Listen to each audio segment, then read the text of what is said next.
Pope Francis named 15 new cardinals on Sunday, including several from some smaller developing countries such as Tonga and Myanmar. This is an effort by the Pope to rebalance a college of cardinals towards the developing world where Catholicism is rapidly growing. The names of 20 new cardinals announced at tens of thousands in St. Peter's Square Sunday. Pope Francis raising more than a few holy eyebrows as he selected none from the United States.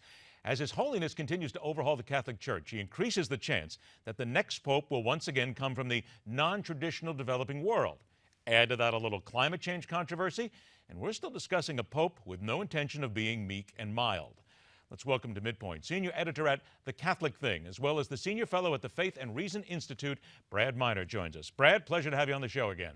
Hey, good to be back. Brad, what does this say to us when the Pope does not pick one potential cardinal from the United States? Some would say he simply is looking to expand the cardinal base. Others would say there's been a lot of trouble in the United States with religion and with cardinals and with higher-ups that maybe he doesn't trust American clerics anymore. No, I think that's not true. And in fact, I think one of the memes coming out of this this group of men who've been picked to be elevated to the cardinalate in the next consistory, one of those memes is no Americans. But if you look at the United States and keep in mind what the rules are, there are 3 men who are likely in subsequent consistories to be elevated: Archbishop Chaput in Philadelphia, Archbishop Supik in Chicago, and Archbishop Gomez in Los Angeles. Well, why weren't they elevated now?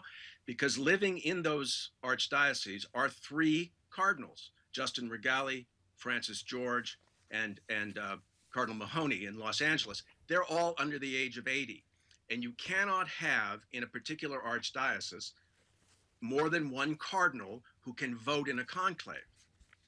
So, for instance, if something horrific happened and a new conclave had to be called, and if Chaput, Supich, and Gomez had been elevated, suddenly, instead of just 3 cardinals coming from that part of those parts of the United States, you'd have 6. And that's why these guys were not elevated. So I think people are making too much of the fact that no one from the United States was named, because really, by those rules, no one's eligible at the moment. Well, the rules are exactly right, and you've absolutely hit them right on the head. But again, we have to go back to perception and how people are viewing what's happening in the Catholic Church right now. Is it not just possible? What you're right is correct with regard to the ages, but possible that this pontiff may be sending a message, whether it's open or not, to the United States and to the clerics here. Get your house in order. You've had a lot of problems. They're not making us look very good, and it's your responsibility to clean it up. Well, I think the Pope has been sending that message to everyone in the hierarchy around the world. I don't think that in this specific case, that is to say with those cardinals who are going to be elevated in the consistory, that this has anything to do with a message to the United States. It is, as I have stated it, there's no one eligible.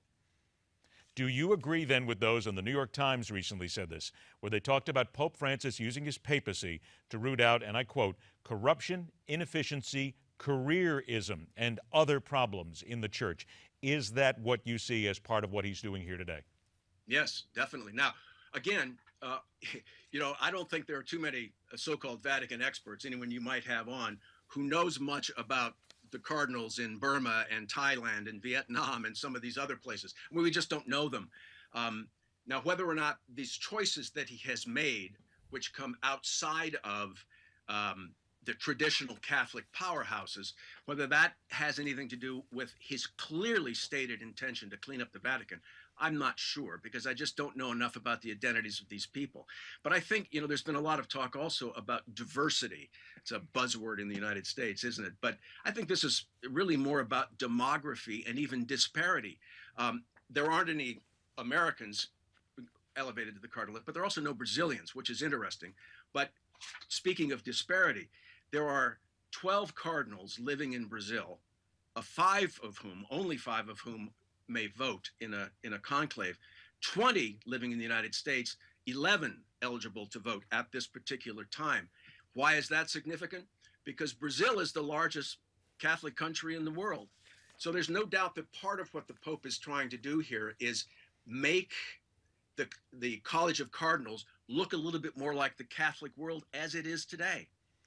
What about his getting involved in climate change? Now, this is interesting because you would not think that the leader of the Catholic Church would want to put himself into this discussion, if you will. But he's arguing for new financial, new economic systems to avoid human inequality and also ecological devastation. There's a lot of people on the right in America who say that this Pope shouldn't be getting involved here. He's going to wind up getting in the face of people who are looking for jobs, who are looking for a way to make a better living here, and that by being on the side of the climate change folks, he's actually fighting against them. Well, as far as I know, Jorge Bergoglio is not a climatologist. So it remains to be seen what this encyclical, when it is released, will contain in terms of content and suggestions. I recommend that anyone interested go to the Catholic Thing. It's thecatholicthing.org today. My colleague Robert Royal has written a prospective piece about this encyclical. It's very interesting.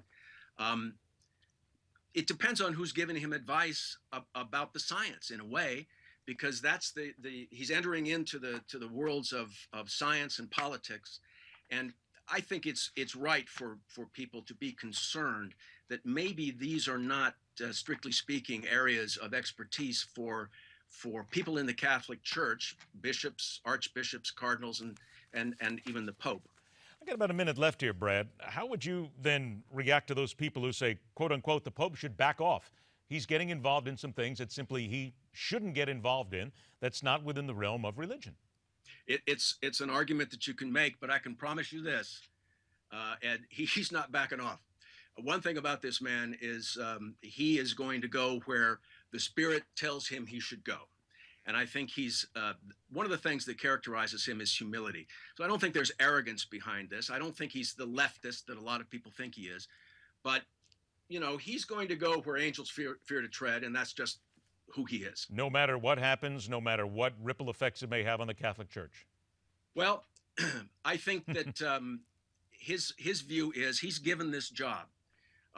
He was chosen by the Cardinals in the last conclave, and he has to do the job as it appears to him it needs to be done.